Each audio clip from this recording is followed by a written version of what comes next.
Медиакэмп-фестиваль – это трехдневное мероприятие, которое задумано как площадка для того, чтобы журналисты могли обменяться своими идеями, своим опытом, чтобы они могли обсудить вообще ситуацию в медиа в регионе Центральной Азии. Слоган нашего мероприятия «Журналистика имеет значение». Мы хотим напомнить о том, что журналисты – это люди, которые могут менять вокруг себя общество.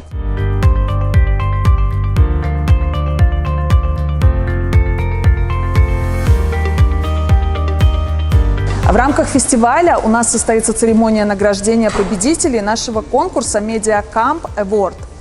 Мы объявили его в начале июля. Всего было подано 400 заявок. Всего у нас 5 номинаций. По 4 номинациям работает международное жюри. И 5-я номинация «Объектив» выбирается победитель путем онлайн-голосования. 21 сентября будут подведены итоги этого конкурса, состоится церемония награждения и будут объявлены победители.